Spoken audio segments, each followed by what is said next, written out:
जी प्रणाम। आप लोगों का असीम प्रेम मिल रहा है। रीगा मिल के संदर्भ में भी कॉल बीच बीच में आते रहता है। बीच बीच में इसलिए आता है कि लगातार मैं उठाता नहीं, और मैं उठाता इसलिए नहीं हूं कि मेरे पास जवाब नहीं है, ऐसा नहीं है। मैं समझ नहीं पाता हूं कि किसको क्या जवाब दूं। हो सकता है कोई किसी जोकर की तरफ से बात कर रहा हो, कोई किसी दूसरे जोकर की तरफ से बात कर रहा हो, और मैं कभी रहा हूंगा जोकर, अब नहीं। क्योंकि अब मैंने निर्णय कर लिया है कि ना मुझे चुनाव लड़ना है, ना मुझे गन्ना उपजाना है। मैं तो नई पीढ़ी की फसल पैदा करने छत्तीसगढ़ आ गया हूं कि बच्चे कम से कम पढ़ तो लें। हाँ, आपके सवाल जायज हैं कि अब ये मिल हल्दिया लेगा नहीं लेगा, नीलामी 8 को है, 9 को है, 10 को है, कब है, कैसे है। इन सवालों का उत्तर देना मेरा दायित्व तो नहीं भी बनता है, तभी मैं देना चाहूंगा। पहली बात तो यह है कि ना इसमें गलती हल्दिया की है, ना बायोटेक की है, ना आरपी की है, ना एनसीएलटी कोर्ट की है।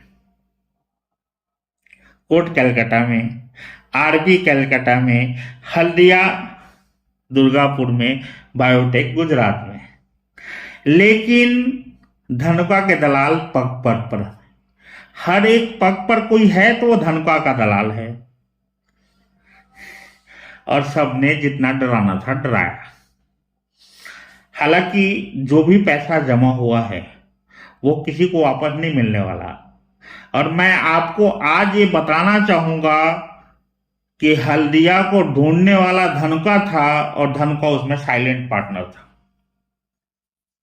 खैर, जो भी पैसा जमा हो गया है वो किसानों में, मजदूरों में, बैंक में बंटना है। देर सवेर रीगा मिल चालू होना ही है।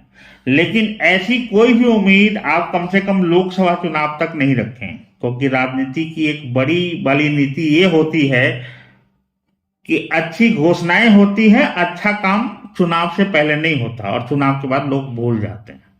खैर, मामला एनसीएलटी में है, देर सवेर रिजल्ट आएगा। लेकिन मेरा केवल आपसे इतना ही कहना है कि इस संदर्भ में अगर बहुत सारा उम्मीद पाल के रखे हैं तो अच्छी बात है, और अगर आपकी कोई उम्मीद मुझसे है तो बिल्कुल ना रखें, क्योंकि मैं कहीं हूं ही नहीं।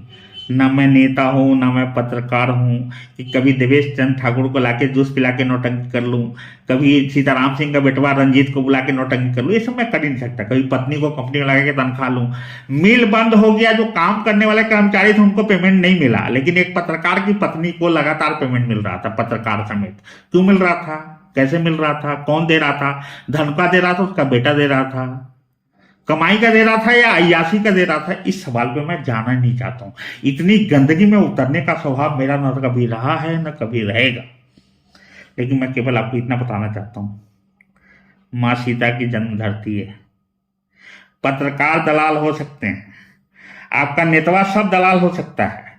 किसान का, मजदूर का नेता, जैसे खबर सुना अखबार में छपा, मेरे हवाले से, आपके हवाले से, एनसीएलटी के हवाले से या मीडिया के हवाले से, सब वहां अपनी अपनी दल और अपनी अपनी व्यवस्था कराने में लग गए थे। अब कहाँ गए? बाहर में गए हैं का? हम तो बोले थे कि मां जानकी का पूजा करेंगे, लेकिन देखिए कि सब कुछ मजदूर इधर छुटक गया, कुछ पत्रकार के पीछे, कुछ फलना नेता के पीछे, फिर कुछ फलना चिल्ला नेता के पीछे। हमको किसी से कोई तकलीफ नहीं है। हमको इस बात का तकलीफ है कि धनुका के दलालों के चक्कर में ये व्यवस्था भी ध्वस्त हुई है। आगे जो व्यवस्था बनेगी उसका भी भगवान मालिक है। किसान मजदूर को आगे आना होगा। नेताओं के चुन्नी से, दुपट्टे से बाहर निकल के आना होगा, और नेताओं का कहना होगा, तू मिल में काम करता है क्या? तू मजदूर है? तू अकाउंटेंट है? तू मैनेजर है? कौन है? और जब कुछ नहीं है तो जा अपनी यही तैयारी करा। सीतामढ़ी बैठ, अपने गांव में बैठ, अपने घर में बैठ, और पत्रकार को तो उसका 2 रुपए का माइक उसके पीछे डाल दो, बोले जा अपनी यही तैयारी करा। किसान उपजाएगा गन्ना, मजदूर उसको पेड़ेगा, तब जाके कुछ निकलेगा, और ये सब अपनी अपनी निकालने में लगे हैं। खैर, धन्यवाद, आपने हमको सुना।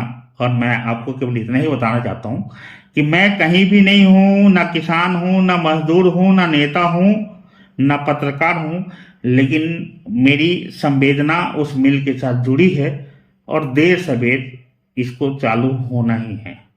इस चालू होने में मेरा योगदान रहेगा नहीं रहेगा, क्या रहेगा, और योगदान रहेगा भी तो मैं उस योगदान की कोई चर्चा नहीं करना चाहता हूं, लेकिन मैं आपको बता देना चाहता हूं कि जितनी बार जितनी पार्टियां इसकी नीलामी में भाग लेगी, जितने पैसे छोड़ के जाएंगी, उन तमाम पैसों को हम आपके बीच ही बंटना है। हाँ, ये दलाल, ये नेता, ये पत्रकार सब धनका से लेते रहेंगे। धन्यवाद।